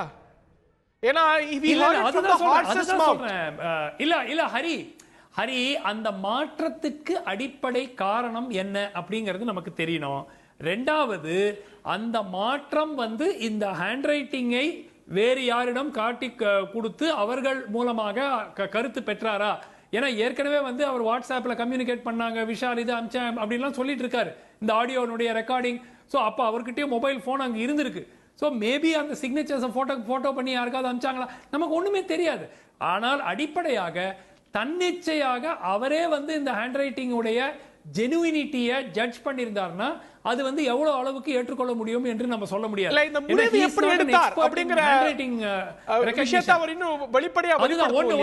இன்னொரு பாயிண்ட் சொல்லிடுறேன். இதை தடுக்கிறதுக்கு விஷால் வந்து multiple sets of nomination forms file பண்ணிருக்கலாம். இப்போ நீங்க திரு மதுசூதன் எடுத்துக்கொண்டாலோ திரு மருது கணேஷ் எடுத்துக்கொண்டாலோ எல்லாரும் மல்டிபிள் செட் ஆஃப் ஃபார்ம்ஸ் தான் ஃபைல் பண்ணுவாங்க. அந்த ப்ராசஸ் ஃபாலோ பண்ணியிருந்தா இந்த பிரச்சனை வந்தே இருக்காது. ஒரு ஃபார்ம் ரிஜெக்ட் ஆயிருந்தா இன்னொரு ஃபார்ம் அக்செப்ட் ஆயிருக்கும், ஒன்றும் ப்ராப்ளமே இருந்திருக்காது. இதுவும் யாராவது சொல்லாம விட்டுட்டாங்களா அதுவும் எனக்கு புரியல. பட் ஃபண்டமெண்டலி இன்னைக்கும் பண்ண வேண்டியது அந்த hand writing if it is correct, merely அந்த தேர்தல் ஆணையர் அவருடைய மனசை மாற்றிக்கொண்டார் என்பதனால் அது தவறாகாது. அந்த சிக்னேச்சர் ஜெனுவினா இருந்து இவர்கள் போட்டார்கள் என்றால் அவர்கள் மனசை மாற்றிக்கொள்வதற்கு பர்மிஷன் கிடையாது. அதாவது நேத்து நான் கையெழுத்து போட்டேங்க, இருங்க ஹரி, நேத்து நான் கையெழுத்து போட்டேன், இன்னைக்கு அந்த கையெழுத்து வந்து ஏத்துக்காதீங்கன்னு சொல்ல அவங்களாலே முடியாது. அந்த மாதிரி அவங்க சொன்னாலும் he has to go by what is on record. Okay, he cannot go and say that இவங்க வந்து தப்பா கையெழுத்து போட்டேன்னு சொன்னாங்க அதனால கேண்டிடேட் நிராகரிக்க முடியாது. ஏன்னா அவங்க அந்த ஃபைனலா அது ரிசீவ் ஆகும்போது அவங்க வந்து எந்த பிரச்சனையும் எழுப்பல. so he cannot reject it. அதனால தான் நான் திருப்பி சொல்றேன், அந்த சிக்னேச்சர்ஸ் அனலைஸ் பண்ணுங்க. அது வேற யாரோ போட்டார்கள் என்றால் விஷாலுடைய கேஸே கிடையாது, விஷாலுக்கு கேஸ் கிடையாது. அது இவர்களே போட்டிருந்தார்கள் என்றால் தேர்தல் ஆணையம் பதில் சொல்ல வேண்டும். ஒரு சிறிய இடைவெளிக்கான தருணம். திரு ரவீந்திரன் துரைசாமி குறுக்கிட விரும்பினாரு. 10 seconds mister Ravindran Duraisamy. One must be very alert in பொலிட்டிக்ஸ்ல அதே கான்செப்ட்ல தான் வரேன். ஒரு சுயேட்சை ஆதரிப்புன்னு சொல்றாரு, இவர் ஆதரிக்கக்கூடிய சுயேட்சை போட்டியில இருந்து விளையிடக்கூடாது. திரு உதயா, திரு ரவீந்திரன் துரைசாமி சொன்ன விஷயம் முக்கியத்துவம் படுது. அரசியல்ல எப்பவுமே அலர்ட்டா இருக்கணும், எப்பவுமே ஷூடா இருக்கணும் அப்படிங்கிற ஒரு விஷயம். அரசியல்ல பெரிய ஆஸ்பிரேஷனோட வரக்கூடிய விஷால் இன்னும் கவனமா இருந்திருக்க கூடாதா? அடிப்படையான சில வாய்ப்புகள் டாக்டர் சுமன் சொன்னது போல மல்டிபிள் நாமினேஷன்ஸ் ஃபைல் பண்ணியிருக்கலாம். இந்த 10 பேர் போல ஒரு 4 நாமினேஷன் ஃபைல் பண்ணி 4 டிஃபரண்ட் செட் ஆஃப் ப்ரப்போசல்ஸை பயன்படுத்தி இருந்தா ஒன்னு ரிஜெக்ட் ஆனாலும் இன்னொன்னு ஏற்கப்பட்டிருக்கலாம். இந்த வாய்ப்பெல்லாம் பயன்படுத்தாம ஜனநாயக சத்து போச்சு, இதெல்லாம் முறைகேடு அப்படின்னு சொல்வது அப்படிங்கிறது சரியா? இதுல இவ்வளவு நெய்வா இருந்தா ஒரு தீவிர அரசியல்ல வந்து திரு விஷால் என்ன செய்ய முடியும்? சார் நீங்க சொல்ற எல்லாமே ஓகே தான். பட் என்னன்னா அவர் வந்து இது அந்த மாதிரி அரசியல் தெரிஞ்சிருந்தா அவர் வந்து சுயேட்சை நின்றுக்கவே மாட்டார். ஏன்னா சுயேட்சை எந்தாவது ஒரு கட்சியில் போய் சேர்ந்துருக்கலாம். இன்னைக்கு விஷால் வந்து போய் எந்த கட்சியில் சேர்ந்தாலும் இன்னைக்கு அவர் சேர்க்க மாட்டேன்னு சொல்ல போறதில்ல. ஒரு பெரிய கட்சி 2-3 கட்சிகள் பெரிய கட்சிகள் இருக்கும்போது அவர் சேர மாட்டேன்னு சொல்ல நல்லது பண்ணுன்ற ஒரு மோட்டிவ்ல அரசியல்ன்ற ஒரு விஷயம் இவர் சொல்லும் போது அரசியல்ன்ற ஒரு விஷயமே இல்லை. அதாவது போய் சுயேட்சையா மக்கள் பிரதிநிதியா வந்து நான் வேலை செய்யணும் அந்த இடத்துக்கு. ஆர்கே நகர் சார் சொன்ன மாதிரி ஆர்கே நகர்ல எங்களுக்கு ஒன்றும் தெரியாத நடிகர் சங்கத்து மூலியமா ஆர்கே நகர்ல மழை வெள்ளம் வந்த டைம்ல டோட்டலா வந்து அந்த பகுதியில் என்னென்ன பண்ணியிருக்கோங்க விஷயங்கள் பண்ணியிருக்கோன்றது எங்களுக்கு தான் தெரியும். ஸோ டோட்டலாக எல்லா நடிகர்களுமே சேர்ந்து அங்கே போய் 3 லாரியில் அந்த ஃபுட்டு கிட்டு எல்லாமே அவங்களுக்கு ப்ரொவைட் பண்ணி அங்கேயே இருந்தோம். விஷாலுக்கு தெரியும் 5 நாள் அறுவடை செய்யலாம் நினைச்சாரோ ஆர்கே? அதனால கிடையாது. சி அது அப்ப எங்களுக்கு எலெக்ஷன் வருமா அவர் நிக்க போறான்றது அவருக்கு தெரியாது. அது எப்படி அதை நம்ம கால்குலேட் பண்ணல. இப்ப அதை செய்யலாம் அப்படி கிடையாது. தெரியாதுன்னு சொல்லி இன்னொரு விஷயம், நடிகர் சங்கத்துல வந்து எதுவும் புல்ல கூட புடுங்கலன்னு சொல்றாங்க. நடிகர் சங்கத்துல நான் சொல்றேன் புல்ல புடுங்கி இன்னைக்கு பில்டிங் வரைக்கும் வந்திருக்கு. அவர் சொல்றதுனால அந்த கருத்து சொல்றதுனால சொல்ல புல்ல புடுங்கி சில விஷயங்கள் சார் சில விஷயங்கள் வந்து பண்ணிருக்கோம். அது வந்து எல்லாருக்கும் இப்ப அரசியலுக்கு வரீங்க அப்படிங்கும் போது அதனது அடிப்படைகளை வந்து உறுதியா செஞ்சுட்டு தானே பண்ணணும். இன்னைக்கு அவர் மட்டும் சுயேட்சையா நிக்கல. கிட்டத்தட்ட 60 பேருடைய வேட்பு மனு சுயேட்சைகளுடைய வேட்பு மனு ஏற்கப்பட்டிருக்கு. அங்கெல்லாம் பிரச்சனை வரலையே. இவர்துல பிரச்சனை வருதுன்னா இவர் எங்கேயோ கோட்டை விட்டுருக்காரு. எங்கேயோ கோட்டை வரல. இவர் தான் பிரச்சனை மத்தவங்களுக்கு. இவர்தான் பிரச்சனை சார். எங்க தினகரன் பிரச்சனை பண்ணல. இல்ல சார் மத்த சுயேட்சைகள் பிரச்சனை பண்ணல.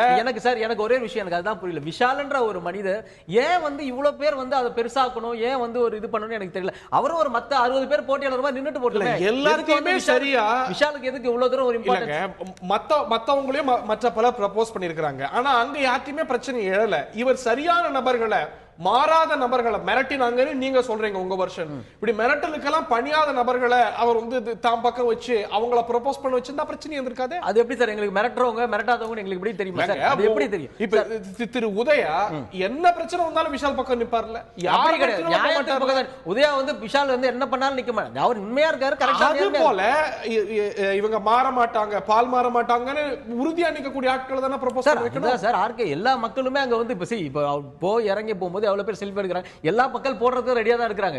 இப்ப கூட வந்து நாளைக்கு போட சொல்லுங்க, எத்தனை பேர் போடுவாங்க நம்ம எல்லாரும் போடுவாங்க. சோ அத பத்தி பிரச்சனை இல்லை. இங்க என்ன பிரச்சனைனா பிரச்சனை வந்து விஷாலா இருக்கு. அது ஏன் எங்களுக்கு தெரியல. எனக்கு என்ன பண்ணி அவ்வளவு பெரிய நாங்க ஃப்ரெண்ட்ஸ்ல கேட்போம், நீ என்னப்பா அவ்வளவு பெரிய லைட்டா பில்டப், என்ன இவ்வளவு பில்டப்பா இருக்கு, எதுக்கு அவருக்கு பயப்படுறாங்க, என்ன பிரச்சனை, இங்க என்ன நடக்குது? பிரச்சனைக்கு இடமே அளிக்காம எல்லாத்தையும் நீங்க ஃபுல் ப்ரூஃபா வச்சிருந்தா என்ன சார் பிரச்சனை? சார் எல்லாமே ப்ரூஃப் கரெக்டா தானே சார் இருக்கு. அதுதான் சொல்றேன். இங்க இருக்கிற ப்ரூஃப் வந்து நீங்க சார் சுமன் சார் கரெக்டா சொன்னார். என்ன விஷயம்ன்றது தெளிவா சொன்னார். என்னன்னா அந்த கையெழுத்தை வந்து அனலைஸ் பண்ணுங்க. இப்ப கூட சொல்ற அனலைஸ் பண்ணிட்டு அது நியாயமா உண்மையா இல்லையான்றதுக்கு அப்புறமா தான் ஒரு முடிவுக்கு வரணும். ஃபுல் ப்ரூஃபா எதுவுமே பிரச்சனைக்கு இடமே கொடுக்காம மாதிரி நீங்க செஞ்சிருக்கீங்களா? முன்னே பல நாமினேஷன் நீங்க போட முடியும், ஏன் செய்யல சார்? பல நாமினேஷன், இந்த ஒரு நாமினேஷனை பெர்ஃபெக்ட்டா பண்ணனும். இந்த ஒரு நாமினேஷன் என்ன தப்பு? பெர்ஃபெக்ட்டா இருக்குன்னு நான் சொல்றேன். பெர்ஃபெக்ட்டா இருக்குன்னு மதுசூதன் ஏங்க பல நாமினேஷன் கொடுத்திருக்காரு? அவர்லாம் எவ்வளவு தேர்தல்ல போட்டுட்டவரு. அவங்களே 4 நாமினேஷன் போடுறாங்க அப்படின்னா முதல் முறை கொடுத்திருக்காரு. திமுகவும் கொடுத்திருக்காங்க, மருது கணேசன் கொடுத்திருக்காங்க, மல்டிபிள் நாமினேஷன் அவங்க எல்லாம் கொடுத்திருக்காங்க. நான் இல்லன்னு சொல்ல. இது வந்து அரசியலுக்கு புதுசு. அரசியல்ன்றது இவர் சொல்லல. அதனால அந்த ஃபார்மாலிட்டிஸ் எல்லாம் எங்களுக்கு அது தெரியாது. சோ எங்களுக்கு தெரிஞ்சது வந்து எல்லாருக்கும் தெரியாம இருக்கலாம், தெரிஞ்சவங்கள கூட வச்சு செய்யணும். அதுதான் சார் மக்களுக்கு சேவை செய்யணும்ன்ற ஒரே ஒரு மோட்டிவ் தானே தவிர. தமிழ்நாடு தலைமை தேர்தல் ஆணையத்துக்கு லெட்டர் எழுதுறாரு, அதை கொண்டு போய் தலைமை தேர்தல் அதிகாரி ராஜேஷ் லக்கானிட்ட கொடுக்கறாரு. ஒரு பக்கம் பிரதமரையும் கவர்னரையும் பிரதமரும் கவர்னரும் இதுல என்ன பண்ண முடியும் சார்? நான் என்ன கேக்குறேன், இது மாதிரி பிரச்சனைகள் வந்து நம்ம வந்து கரெக்ட் பண்ணிக்கணும்ன்ற சொல்ற வாதம் வந்து பிரதமர் இந்த விஷயத்துல என்ன பண்ண முடியும் சார்? இந்திய பிரதமர் தமிழ்நாடு ஆளுநர் என்ன பண்ண முடியும்? அது அவரை பண்ண முடியும். எதுக்கு அவங்க அட்ரஸ் பண்றாரு? அதுதான் சார். அது சில விஷயங்கள் நடந்திருக்கலாம். அது என்னன்றது வந்து அது சில தப்புகள் தவறுகள் நடக்கதான் செய்யும். ஆனா சேவை செய்யற மனப்பான்மையில உள்ள ஒரு ஆளு பிரதமர் கிட்ட அட்ரஸ் பண்றாரு. அது வந்து தப்பா, அது அவர் தெரியாம செஞ்சுட்டாரோ? அது எது பிரதமருடைய கவனத்துக்கு கொண்டு போகணும்ன்றது இது மாதிரி விஷயங்கள் நடக்குதுன்ற கவனத்துக்கு தான். What can he do? He is a member of a political party. Sir, he can't do anything. But everyone wants to know. எல்லாரும் இது தெரியணும்ன்ற விஷயத்துக்காக தான் அனுப்பி இருக்குமே தவிர அவங்க இது பண்ண முடியாதுன்ற அடிப்படை அறிவு கூட இல்லாம இல்ல சார். திரு புண்ணியகோடி சில கருத்துக்களை சொல்ல முற்பட்டீங்க. முதல் கருத்து சொன்னப்போ நான் ரிட்டர்னிங் ஆஃபீஸர் அவர் ஹேஸ்டியா முடிவு எடுத்து ரிஜெக்டட் அக்செப்டட் ரிஜெக்டட் அப்படின்றத பதிவு பண்ணேன். இந்த விஷயத்தில் I go with political analyst Ravindran Duraisamy sir. அவர் கரெக்டா சொன்னது, அரசியல்ல வரவங்க வந்து விழிப்புணர்வோடு இருக்கணும்ன்றது 100க்கு 100 உண்மை. அப்படி இல்லைனாக்கா விஷாலுக்கு எவ்வளவு வாய்ப்புகள் இருக்கு. மதுசூதனன் ஃபைல் பண்ண மாதிரி 10-15 பேப்பர்ஸோ ஃபைல் பண்ணி, இல்லைனாக்கா தன்னோட இந்த மாதிரி ஏதாவது பிரச்சனை வந்து தனது வந்து ரிஜெக்டட் ஆகும் பட்சத்தில் தனக்கு சார்பா வேற ஒருத்தரை வந்து நிக்க வச்சு கூட வந்து அது மூலமா கூட அவர் வந்து தனக்கு நிவாரணம் தேடி இருக்கலாம். ஆனா ஆல் ஆஃப் எ சடன் வந்து இன்னைக்கு பேப்பர்ல எல்லாம் நியூஸ் வருது என்னன்னாக்கா, நான் ஒரு சுயேட்சையான ஒரு வேட்பாளரை நான் செலக்ட் பண்ணி அவரோட வெற்றிக்காக நான் வந்து பாடுபடுவேன் அப்படின்றாரு. அதனால இதெல்லாம் வந்து அரசியல்ல வந்து வரும்போது யதார்த்த அரசியலை புரிஞ்சிருக்கிறாரா விஷால்ங்கிற கேள்வி வருது. இல்ல யதார்த்த அரசியல் வந்து நிச்சயமா அவருக்கு வந்து இன்னும் தெரியவே இல்லை. அதாவது சினிமா ஹீரோஸ் வந்து சினிமாவில் வந்து நடிக்கலாம், 10 கை வரும், 10 பேரை தூக்கி போட்டு அடிக்கலாம். ஆனா நான் பொலிட்டிக்கல், அதாவது வந்து நிஜ வாழ்க்கையில் வரும்போது, அரசியல்ல வரும்போது 10 காது, 20 கண்ணு, 30 கால், இதெல்லாம் உங்களுக்கு நிச்சயமா இருந்தா உதயா யதார்த்த அரசியல் பற்றிய ஒரு யதார்த்தத்தை கசப்பான உண்மையை உணர்த்தி இருக்கா திரு விஷாலுக்கு? அப்படி இல்ல சார், அது வந்து பேசிக்கல் நாலேஜ் இல்லாம எந்த யாரும் வந்து இந்த ஒரு மக்களுக்கு சேவை செய்யணுன்ற ஒரு மனப்பான்மையில யாரும் வரப்போறது இல்ல சார். என்ன ஒரு விஷயம்னா, ஒரு விஷயம் வந்து அதாவது ரெகுலர் அரசியல்ன்றது வேற, பட் இப்பதான் என்ட்ரி. இப்ப இது அரசியல் கூட விஷால் சொல்லல. அதாவது ஒரு நல்லது பண்ணணும்னு நினைக்கிறேன். இதுல வந்து ஒரு மக்கள் பிரதிநிதியா அங்க உள்ள போய் தான் அரசியலோ கட்சியோ ஆரம்பிச்சு இல்ல அதுக்கு ஒரு ஃபார்ம் பண்ணி ஒரு டீம் ஃபார்ம். சரி, எங்களுக்கு எந்த கட்சியுமே எதிரி கிடையாது, யாருமே எங்களுக்கு எது கிடையாது. அதனால நான் என்ன சொல்றேன்னா, இது வந்து மக்கள் பிரதிநிதியா உள்ள போன அதுல சில யங்ஸ்டர்ஸ் வரணும்னு சொல்றீங்க. சில விஷயங்கள் யங்ஸ்டர்ஸ்க்கு சில விஷயங்கள் சொல்லி கொடுத்து அது வரதா. அப்ப யங்ஸ்டர்ஸே வரவிடாம பண்ற மாதிரி தான் இப்ப இருக்கு. இளைஞர்களை யாரும் அரசியலுக்கு வரவிடாம பண்ற மாதிரி தான் இருக்குது. டாக்டர் சுமந்த், இது ஒரு அவநம்பிக்கையை ஏற்படுத்தலையா? இந்த கேள்வியை டாக்டருக்கும் திரு ரவீந்திரனுக்கும் சேர்த்தே வைக்கிறேன். இப்படி நீங்க 1000 டெக்னிக்காலிட்டி சொல்லி இதுல வந்து கண்கூடா சில விஷயங்கள், நிறைய டெக்னிக்காலிட்டிஸ் இவையெல்லாம் இருக்க, ஒரு பக்கம் சட்டம், ஒரு பக்கம் நீதி, லாவா ரூலா நீதியா ஜஸ்டிஸா அப்படிங்கும் போது எது முன்னிருக்கணும் டாக்டர் சுமந்த்? இது அரசியலுக்கு வரணும்னு நினைக்கக்கூடிய சாமானியர்களுக்கு, இளைஞர்களுக்கு ஒரு அவநம்பிக்கையை இந்த எபிசோட் ஏற்படுத்திடலையா? இல்ல, இப்ப நீங்களே சொன்ன மாதிரி 60 சாமானியர்கள் தானே சுயேட்சை போட்டிடுறதுக்கு வேட்புமனு தாக்கல் செய்து அது ஏற்றுக்கொள்ளப்பட்டிருக்கிறது. அவங்க எல்லாம் சாமானியர்கள் இல்லையா? சோ அதனால வந்து இந்த இன்சிடென்ட்ஸ்னால வந்து எல்லாருக்கும் அவநம்பிக்கை வந்துரும். சிஸ்டம்ல எல்லாம் அபத்தமான ஒரு வாதம் ஏற்றுக்கொள்ள முடியாது. ரெண்டாவது மிக முக்கியமான ஒரு விஷயம், இவருடைய வேட்புமனு நிராகரிக்கப்பட்டது இவ்வளோ சென்சேஷனல் நியூஸ் ஆகி போகுது. 71 பேருக்கு இவர் கூட 71 பேருக்கு வேட்புமனு நிராகரிக்கப்பட்டிருக்கிறது. அவங்கள பத்தி யாராவது கேட்டாங்களா? ஏன்னா யாரும் பிரச்சனை பண்ணல, யாரும் பிரச்சனை பண்ணல, யாரும் ரோட்ல தர்ணா பண்ணல. பிரச்சனை பண்ணாலும் இல்ல இல்ல இல்ல இல்ல பிரச்சனை பண்ணலனா, பிரச்சனை பண்ணாலும் அது மீடியால ஹைலைட் ஆகுமா? இல்ல, பிரச்சனை நடந்தது, மீடியால ஹைலைட் ஆயிருக்கலாம். அங்க பிரச்சனை நடந்தது. விஷால் இன்சிடென்ட் இல்லன்னா யாரு பிரச்சனை பண்ணாலும் அது மீடியால ஹைலைட் ஆயிருக்காது. உங்களுக்கு தெரியும் நல்லா. மிக முக்கியமாக என்ன நடக்கணும்? இல்ல, ஒரே ஒரு பாயிண்ட் நான் முடிச்சறேன். ஒரே ஒரு பாயிண்ட். இப்ப என்ன பண்ணணும்னா, விஷால் நீதிமன்றத்தை அணுகிட்டாரா அப்படிங்கிறது எனக்கு இன்னும் I am not followed up whether that has officially been done. Udaya, நீதிமன்றத்தை ஏன் அணுகவில்லை? ஃபர்ஸ்ட் கேள்வி. நீதிமன்றத்தை அணுகி இந்த சிக்னேச்சர்ஸ் வெரிஃபை பண்ணணும் அப்படிங்கிற ஒரு கோரிக்கை. அதனால வந்து அவர் போட்டியிட முடியுமா முடியாதாங்கிறது அது வேறு. ஏன்னா எலெக்ஷன் ப்ராசஸ் முடிகிற வரைக்கும் எலெக்ஷன் கமிஷன் சுப்ரீம்ங்கிற சில இதெல்லாம் ஆர்டிகல் எல்லாம் இருக்கு. ஆனால் உறுதியாக இந்த சிக்னேச்சர்ஸை வெரிஃபை பண்ணணுங்கிற கோரிக்கையை இங்க நிகழ்ச்சியில சொல்லும் போது கூறும் திரு உதயா அவர்கள் போன்றவர்கள் நீதிமன்றத்துக்கு ஏன் போகல? இன்னைக்கு போயிருக்கணுமே. ஏன் நீதிமன்றம் நாளைக்கு போவாங்களா? நாளைக்கு போவீங்களா? உறுதியா தெரியும் அவங்க பக்கம். நீங்க எல்லாம் உறுதியா நம்புறீங்க இதுக்கு இல்லன்னு இல்ல, நீங்க உறுதியா நம்புறீங்க அவங்க மிரட்டினாங்க அப்படின்னா அது இன்னும் பெருங்குற்றம். மிரட்டினவங்க மேல ஏன் போலீஸ் கம்ப்ளைண்ட் இது வரைக்கும் ரெஜிஸ்டர் ஆகல? இன்னொரு தரப்பு ராஜேஷ் ஒரு advocate according to your claim மிரட்டினார் அப்படினா நம்ம மிரட்டலையே சார். நீங்க மிரட்டல சார். மிரட்டப்பட்டவங்க உங்க தரப்பு ஆட்கள், அவங்க மேல ஏன் சார் போலீஸ் கம்ப்ளைண்ட் இல்ல? யார் மேல? எப்படி சார் கம்ப்ளைண்ட் பண்ணோம்? மிரட்டதே ஒரு பெரிய விஷயம். இங்க தானே சார் பாலிடிக்ஸ் நடக்குது. இல்ல சார், இன்னைக்கு வந்து விஷால் வந்து நாட்டு மக்களுக்காக குரல் கொடுக்கக்கூடியவர் சார். கோர்ட்டுக்கு ஏன் போலங்க? கோர்ட் ஏன் போல? நீதிமன்றம் ஏன் போல? கோர்ட்டுக்கு போறேங்கறாங்க. நான் கேக்குற கேள்வி, இன்னைக்கு வந்து விஷால வந்து ப்ரோபோஸ், விஷால வந்து நாமினேட் பண்ணவங்க, அவரை முன்மொழிந்தவங்க மிரட்டப்பட்டிருக்காங்க அப்படின்னா அது ஒரு பெரும் குற்றம், அது ஒரு கிரிமினல் நடவடிக்கை. சோ அதற்கு எதிராக கம்ப்ளைண்ட் ஃபைல் ஆனோம்ல போலீஸ் ஸ்டேஷன்ல, ஏன் ஃபைல் ஆகல? இப்ப மிரட்டப்பட்டாங்கன்றது தெளிவா தெரிஞ்சிச்சு. அவர் இப்ப மிரட்டப்பட்டாங்க. விஷாலோட தரப்பு என்னன்னா, வேண்டாம் நான் இதுல நிக்கல விட்டுருங்க, அவங்கள தயவு செஞ்சு இனிமே தொந்தரவு பண்ணாதீங்க ஒரு பாதிக்கப்பட்டது விஷால் மட்டும் அல்ல, சுமதி அப்படிங்கிற ஒரு பெண்மணி மிரட்டப்பட்டிருக்காங்க, தீபன் அப்படிங்கிற ஒரு நபர் மிரட்டப்பட்டிருக்காங்க அப்படின்னா அவங்களுக்கு நியாயம் கிடைப்பதும் அவசியம்.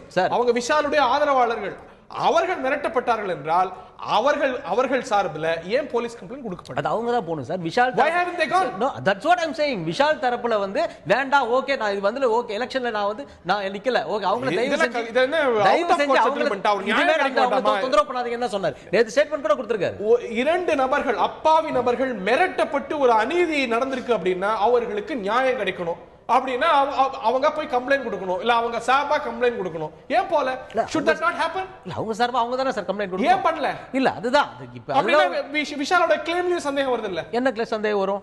இதுலக்கு அதுக்கு என்ன சம்பந்தம்? இதுல வந்து கையெழுத்து வந்து போட்டு கொடுத்தது இல்ல அவங்க மிரட்டப்பட்டாங்க. ஆடியோ ரெக்கார்ட், இல்ல அவங்க ஆடியோ ரெக்கார்ட்ல சொன்னவங்க போலீஸ் ஸ்டேஷனுக்கு போலாம் இல்லையா? விஷால் உதவி செய்யலாம் இல்லையா? உதயா போன்ற உதவி செய்யலாம் இல்லையா? உங்களை போன்ற நல்ல உள்ளங்கள், நீங்க கவலைப்படாதீங்க, உங்களுக்கு நீதி வாங்கி தரேன், நம்ம எல்லாரும் போய் நீதி நிலைநாட்டுவோம் சார். மிரட்டப்பட்டதா சொல்றேன். மிரட்டப்பட்ட ஏற்கனவே திருப்பி நம்ம தொந்தரவு கொடுக்கிறதுல விஷால் விருப்பம் கிடையாது. திரு வேலு சொல்றாருல விஷால்ட்ட, அவங்க மிரட்டப்பட்டாங்க, வந்தாங்க, பெண்மணி வந்து உள்ள என்ன அடைச்சு வச்சாங்க, காசு கொடுக்க முயற்சி செஞ்சாங்க. should that not be reported in the police station? should be reported by Velu and should be others. Why have they not done? That's what அதுதான் politics. அதுதான் இங்க politics. இல்ல அதற்கு எதிர் politics நீங்க செய்ய வேண்டாமா சார்? அது நமக்கு தெரியாது சார். அந்த politics பண்றதுக்கு அதுக்கு வரல. இங்க வந்து அவர் சேவை, விஷால் வந்து சேவை பண்ற மனப்பான்மையோட மட்டும் தான் சேவையோட அங்கம் அபலைகளுக்கு இல்ல. நீங்க சொல்ற விஷயம் வந்து அது அரசியல், இது வந்து அரசியல் இல்ல, நீதி. இந்த நீதி ஓகே சார், அது சம்பந்தப்பட்டவங்க தான் கொடுக்கணும். அது சம்பந்தப்பட்ட நம்ம எப்படி நம்ம வந்து அவங்களுக்கு எந்த தொந்தரவு கொடுத்தாலும் ஸ்டேட்மென்ட் தான் கொடுத்தாரு. சம்பந்தப்பட்டவங்களுக்கு இவர் உதவி செய்யலாம். என்ன சொல்லுங்க, அவங்க வரட்டும், இல்ல கண்டிப்பா உதவி செய்வார். Mister Ravindran, you have some point to add. Political field survival of the fittest. இப்போ வந்து இவர் ஒரு கேண்டிடேட்டா சர்வைவல் ஆகிறதுக்கு அன்ஃபிட்டுங்கிற அளவு தான் விஷால் நிரூபிச்சிருக்கிறாரு. அடுத்தபடியா வந்து ஒரு சினிமா ஹீரோங்கிறதுக்காக அவர் சொல்றதெல்லாம் வந்து நம்ம ஒரு சப்ஸ்டான்ஷியல் எவிடன்ஸ் இல்லாமல் எதையும் எடுத்துக்கிட முடியாது. மிரட்டினாங்கன்னா ஒரு அஃபென்ஸ் நடக்குது, அந்த அஃபென்ஸுக்கு வந்து கிறிஸ்டல் கிளியரா நீங்க சொன்ன மாதிரி ஒரு கம்ப்ளைண்ட் லாட்ஜ் பண்ணணும். அப்படி அந்த கம்ப்ளைண்ட் லாட்ஜ் பண்ணல. ஏன் கம்ப்ளைண்ட் லாட்ஜ் பண்ணா இவர் சொன்னதுல தப்பு இருக்குன்னு அது எக்ஸ்போஸ் ஆயிரணும் கூட அவங்க கம்ப்ளைண்ட் லாட்ஜ் பண்ணாம இருக்கலாங்கிற ஒரு இன்டர்பிரேஷன் நாம போறதுக்கும் வாய்ப்பு இருக்குது. Seeing the positives, இன்னைக்கு கமல்ஹாசனோ ரஜினிகாந்தோ வருவேன் வரமாட்டேன் அப்படின்னு ஒரு அன்சர்டனிட்டி இருக்கிற நிலையில மத்தவங்க எல்லாம் பேசிக் கொண்டிருக்கிறையில இவர் களத்துல குதிச்சு டிஃபரண்ட் ஆஸ்பெக்ட். அந்த ஆஸ்பெக்ட்ல விஜய் கமல்லாம் வராத பட்சத்தில் இவர் வந்தது வந்து நான் அகடா இருக்குன்னு அவங்களுக்குள்ள திரையுலகில் உள்ள போட்டியில என்னைக்கு விஜய் என்னைக்காக ஒரு படம் கொடுத்தாருன்னா அன்னைக்கு அந்த டேட் பார்த்து நானும் வர்றேன்னு சவால் விட்டு அந்த டேட்ல போய் படத்தை ரிலீஸ் பண்ணுவாரு. அப்போ எஸ் ஏ சந்திரசேகர் வந்து எல்லா நடிகருக்கு ரசிகர்களும் சேர்ந்த அரசியல்வாதிகள் என்ன ஆவாங்கலாம் பேசும்போது இப்போ நம்ம அவங்க களத்துக்கு வரல, நம்ம களத்துக்கு வரணும்னு ஒரு ரைவல் நடிகருக்கு போட்டியாடு களத்துக்கு வந்திருக்கலாம். அந்த மாதிரிப்பட்ட நடிகரோட கம்பேரிஸ் பண்ணும்போது இவர் உள்ள போல்டா வந்தாருங்கிறது வந்து ரெஜிஸ்டர் பண்ண வேண்டிய ஒரு விஷயம் தான். ஓகே, பல அரசியல் கட்சிகளுடைய குற்றச்சாட்டு ஆளும் அதிமுக மேல எழுது. திரு ரவீந்திரன் துரைசாமி போன்றோர் கூட திரு விஷால் இதுல அலர்ட்டா இல்லைன்னு சொல்றாரே தவிர இதை யார் பயன்படுத்தியிருக்க முடியும் அப்படின்னு கேள்வி வரும்போது மதுசூதனன் அப்படிங்கிற பதில சொல்றாங்க. சோ இல்ல அப்படின்னு நீங்க எப்படி ஊர்ஜிதமா நேர்களுக்கு விளக்குறீங்க? ஏன்னா திரு மதுசூதனன் விஷால் மேல ஆதாரம் வைக்காம சில குற்றச்சாட்டுகள் வச்சிருந்தார். கந்து வட்டியில பாதிக்கப்பட்டிருந்தார்னோ, டிடிவி தினகரன் இயக்குறார் அப்படின்னும். சோ இயல்பான சந்தேகம் மதுசூதனன் மேல வராதா? அதாவது முதல்ல நடிகர் விஷால் வேட்புமனு தாக்கல் செய்திருக்காருல, அந்த வேட்பு மனுவில் ப்ரப்போஸ் பண்ணிருக்காங்களே, முன்மொழிந்திருக்காங்களே, அவருடைய பேராவது தெரியுமான்னு முதல்ல கேளு. அவர் பேரே அவங்களுக்கு தெரியாது.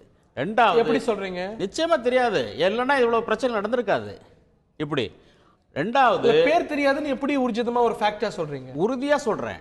அதாவது யாராவது ஒருத்தவங்கள்ட்ட சொல்லியிருப்பாங்க, அவர்கள் கொண்டாந்து அவங்க அந்த விண்ணப்பத்தை பூர்த்தி செய்து கொண்டாந்து கொடுத்தாங்க. அப்படி தெரியாம இருக்க முடியும். ஒரு 10 பேர் இருக்காங்கன்னா அது பேர் அப்படிலாம் இப்படி ஒரு பிரச்சனை நடந்திருக்கதே வேலை இல்லையே. ரெண்டாவது அந்த சுமதியையும் தீபனையும் தேர்தல் அதிகாரி மரியாதைக்குரிய திரு வேலுச்சாமி அவர்கள் அழைத்து அவர்கிட்ட என்கொயரி செய்யறாங்க. செய்த பிறகுதான் அவர்கள் ஒத்துக்கொள்கிறார்கள் இது எங்களுடைய கையெழுத்தே அல்ல என்று. அதன் பிறகு தனித்தனியாக அழைத்து விசாரிக்கின்றார்கள். அதன் பிறகுதான் ஒரு முடிவுக்கே தேர்தல் அதிகாரி அவர்கள் ஆடியோ டேப் வருது. அந்த ஆடியோ டேப்ல சுமதியோட கணவர் சொல்றாரு, இல்ல இல்ல அவங்களை கூட்டிட்டு வந்து மிரட்டினாங்க, எல்லாம் முடிவு வர முடியாது அவர் அப்படின்னு அவர் வந்து சொல்றாரு இல்லையா? சோ அந்த வெராசிட்டியோட இந்த டேப்போட வெராசிட்டியால உறுதிப்படுத்த முடியல அப்படிங்கிறார். அதை உறுதிப்படுத்த வேண்டிய இயல்பான கடமை அவருக்கு இல்லையா? யாருக்கு? தேர்தல் அதிகாரிக்கு. தேர்தல் அதிகாரி தான் நேரடியா விசாரிச்சுட்டாங்க. அப்புறம் அதுக்கப்புறம் ஒரு ப்ரூஃப் எமர்ஜ் ஆகுது இல்ல? என்ன ப்ரூஃப்?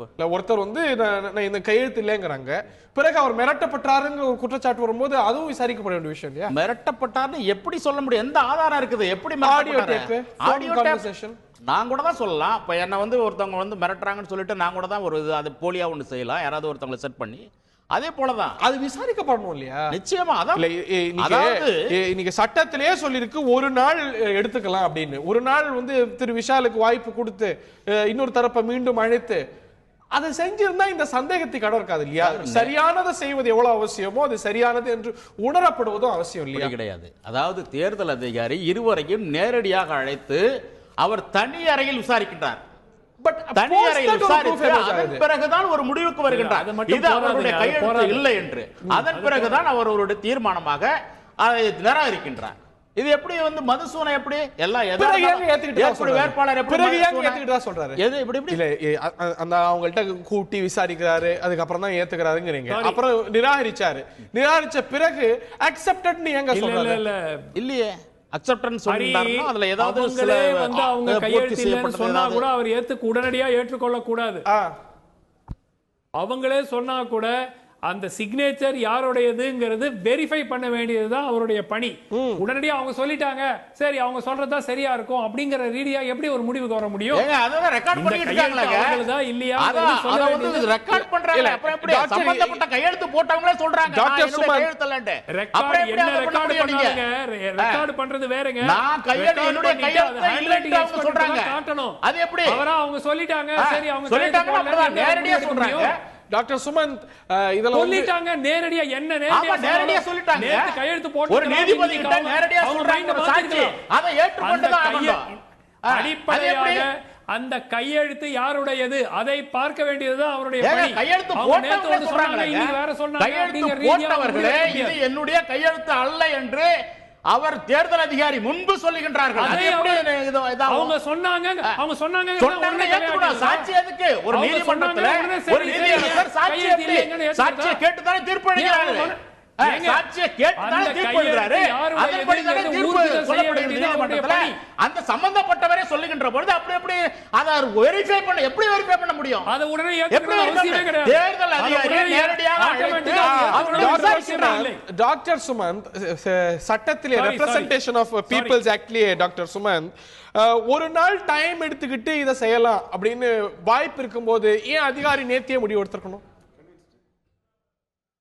இல்ல அதுதான் ஹரி. எனக்கு திருப்பி வந்து இவங்க வந்து நின்றாங்க, நாங்க கையெழுத்து போடலன்னு சொன்னாங்க, உடனே சரி இது அவங்க கையெழுத்து இல்லன்னு முடிவுக்கு எப்படி வர முடியும்? எனக்கு அதுதான் எனக்கு லாஜிக்கே புரியல. அவர்களே வந்து தேர்தல் அதிகாரிக்கு முன்பாக நின்று அவர்களே இது என்னுடைய கையெழுத்து அல்ல, என்னுடைய கையெழுத்தை போலியாக போட்டிருக்கின்றார்கள், என்னுடைய கையெழுத்தை சொல்றாங்க எப்படி இருக்க முடியும்? அதற்காகத்தான் அவர் நிராகரித்திருக்கின்றார். ஏங்க ஒரு நபர் வந்து விஷால் சொல்றத வந்து உண்மையா பொய்யான்னு நீங்க கேள்வி கேட்கும் போது இவங்க சொல்றத உண்மையா பொய்யான்னு கேட்க வேண்டியது. அடிப்படையாக இவர்கள் என்னதான் கூறியிருந்தாலும் நாங்க கையெழுத்து போடலன்னு சொன்னாலும் அந்த கையெழுத்து இவர்களுடையதா இல்லையா என்று ஊர்ஜிதம் செய்யாமல் அவர் எப்படி முடிவெடுத்தாருங்கிறதான் கேள்வி.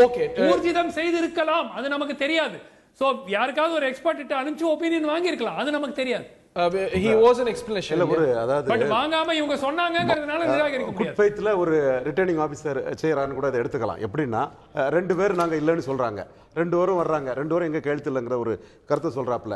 இவங்க ஒரு ஆடியோ கேசட்டை வந்து விசால் பிளே பண்றாரு. ஆடியோ கேசட்ல சம்பந்தப்பட்ட 2 நபருமே இல்ல.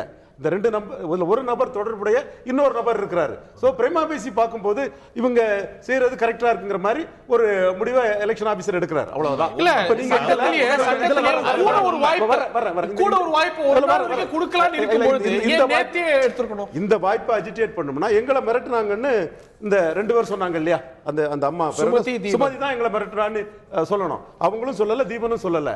அடுத்தால வந்து மிரட்டுன சம்பந்தமாட்டு இந்த போலீஸ் கம்ப்ளைண்ட்டும் இல்ல. இல்ல அது ஒரு நாள் விஷாலுக்கு டைம் கொடுத்திருந்தா சட்டத்திலே அந்த வாய்ப்பு இருக்கு. அந்த ஒரு நாள்ல திருமதி சுமதியும் தீபனும் திருப்பி இன்னொரு நாள் வந்து சொல்ல போறாங்க. 2000 ரூபாய் நோட்டை தூக்கி போட்டதெல்லாம் சொல்றாங்க. ஏன் கம்ப்ளைண்ட் ப்ரிஃபர் பண்ணல? இந்த நிமிடம் வரைக்கும் கம்ப்ளைண்ட் கொடுக்கல. அந்த கையெழுத்துல ஏதோ பிரச்சனை இருக்கு, டேக்கன் ஃபார் கிராண்டட்னு சுமதி கையெழுத்தையும் தீபன் கையெழுத்தையும் அவர்களுக்கு நெருக்கமான யாரோ போட்டிருக்காங்க. அப்படி ஒரு முடிவுக்கு வர முடியுமான்னு தெரியல. இன்னொரு நாள திரு விஷாலுக்கு கொடுத்திருந்தா அந்த நபர்கள் ஏதோ இவ்வளவு பப்ளிக் அட்டென்ஷன் வரும்பொழுது அந்த நபர்கள் நாளைக்கு வேற நிலைப்பாடு எடுத்திருக்கலாம். வந்து இல்ல நாங்க மிரட்டப்பட்டோம்னு சுமதியோ தீபனோ இந்த ரிட்டர்னிங் ஆபீசர் முன்னாடி வந்து சொல்லிருக்கலாம். ஒரு இண்டிபெண்டன்ட் கேண்டிடேட்டுக்கு வந்து ஒரு லெவலுக்கு அவங்க ஒரு இவ்வளவுதான் பஞ்சாயத்து பண்ண முடியும்.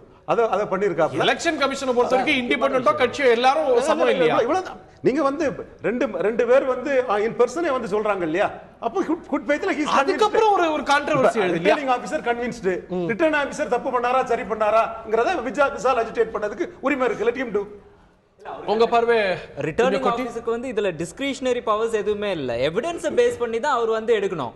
ரெண்டு பேர் வந்து நான் சைன் பண்ணிட்டு சைன் பண்ணல எந்த இல்ல ஃபோர்ஜரி அப்படின்னு சொல்லும் போது விஷால் சைன் வாங்கி கொடுத்தது யாருது? அந்த கிரிப்டோகிராஃபி பண்ணி இது உங்களோட சைன் தானா அப்படின்றத பாக்குறதுக்கு விஷாலுக்கு டைம் கொடுத்துருக்கோம். கண்டிப்பா அனலைஸ் ஏன் இந்த ஹேஸ்டியான டெவலப்மெண்ட்ஸ் ரிட்டர்னிங் ஆபீசர் எடுத்தாரு? அதனால தான் இந்த குழப்பமே, இவ்ளோ அஜிடேஷன்ஸ் இவ்ளோ இதுவெல்லாம் போறது. இந்த ஒரு நாள் டைம் கொடுக்கிறதுக்கான வாய்ப்பு இருக்கும்போது should the election officer கூட waited for one more day, விஷாலுக்கோ இன்னொரு தரப்புக்கோ வாய்ப்பை கொடுத்திருந்தா இன்னைக்கு இவ்வளவு சர்ச்சைகள் கிடையாது சார். அது எப்படி சார் கொடுக்க முடியும்?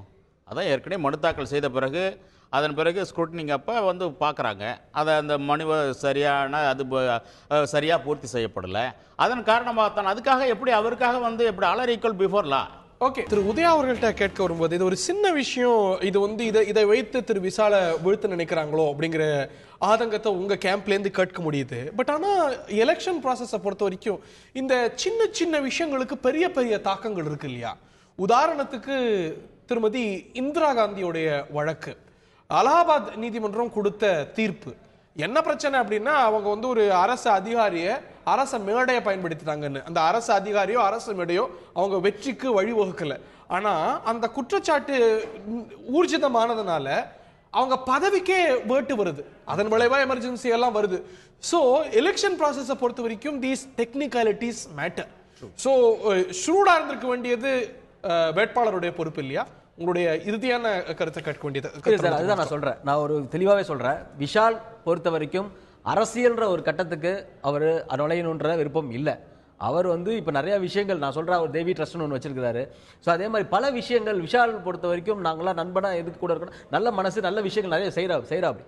ஸோ அதனால அவருக்கு அரசியல்ன்ற ஒரு சட்டமன்ற தேர்தலில் போட்டியிட்டு எனக்கு அரசியல் விருப்பம் இல்லைன்னா அரசியல் இல்லைன்னா இது வந்து ஒரு மக்கள் பிரதிநிதியா ஒரு சுயேட்சையா, அதுதான் நான் சொல்றேன். அப்படின்னா பல கட்சிகளை போய் அரசியல் அந்த ஆசை இருந்துச்சுன்னா பல கட்சிகளை போய் சேர்ந்திருக்கலாம். நீங்க சொல்ற முதல்ல என்ன சொன்னாரு, எனக்கும் அரசியலுக்கும் சம்பந்தமே இல்லை, அரசியலுக்கு வரமாட்டேன்னாரு. இன்னைக்கு ஒரு சட்டமன்ற தேர்தலில் போட்டிட்டு எனக்கும் அரசியலுக்கும் சம்பந்தம் இல்லைன்னா அரசியல் சட்டம் அதுதான் சார். சட்டமன்ற பிரதிநிதி மக்கள் பிரதிநிதியா தான் போறாரு, அரசியல் தான் அதுவும். ஆனால் அவருக்கு சில அரசியல்கள் தெரியாது. அவருக்கு நல்லது பண்ணணும், மக்களுக்கு நல்லது பண்ணணும், இது ஸ்ட்ரைட்டா நம்ம என்னன்றது அது தெளிவா அவர் வந்து அந்த ரூட்ல போறதுனால சில விஷயங்கள், அதாவது இப்ப நீங்க சொல்ற மாதிரி சில விஷயங்கள் வந்து ஏன்னா ஒரு யங்ஸ்டர்ஸ் வரும்போது ஒரு அரசியலுக்கு வரும்போது அது எல்லாத்தையும் வந்து அது சில விஷயம் நிர்வாகத்துல ஒழுங்கா இருக்கணும், நம்ம கரெக்டா இருக்கணும்ன்ற ஒரு எண்ணத்துல வருமே தவிர சில விஷயங்கள் வந்து போக போக தான் தெரிய வரும். இப்போ ஒரு ஸ்டூடெண்ட் வராங்க, ஒரு யங்ஸ்டர்ஸ் வராங்க, யங்ஸ்டர்ஸ் வந்து என்னை பொறுத்த வரைக்கும் அவங்க முறைப்படுத்தணுமே தவிர மற்றவங்க நீ கூப்பிட்டப்பா நீ நில்லுப்பா நான் உனக்கு சப்போர்ட் பண்றேன் ஆனா சில விஷயங்களை கத்துக்கோ அப்படின்னு ஒரு விஷயம் சொல்றது வேற. நீ வரவே கூடாது, நீ நிக்கவே கூடாது, நீ எலெக்ஷனுக்கு வந்தா நான் பாத்துறேன், அதை ஏன் சொல்றீங்க? வந்துட்டு அவர் தோத்து போட்டுமே, வந்துட்டு வந்தா கூட அவருக்கு அந்த பயம் இல்ல. நுழைவு சரியா இருக்கணும்ல, சரியா அப்படி ஒரு கட்டத்துல நுழைவு சரியா இருக்கிற கட்டத்துல அவர் என்ன எங்களுடைய வாதம் வந்து அவருடைய அப்ளிகேஷன் பர்ஃபெக்ட், அவருடைய ஃபார்ம் பர்ஃபெக்ட். எங்களுடைய வாதம் நீங்க சொல்ற வாதம் எங்களுடைய வாதம் பர்ஃபெக்ட்.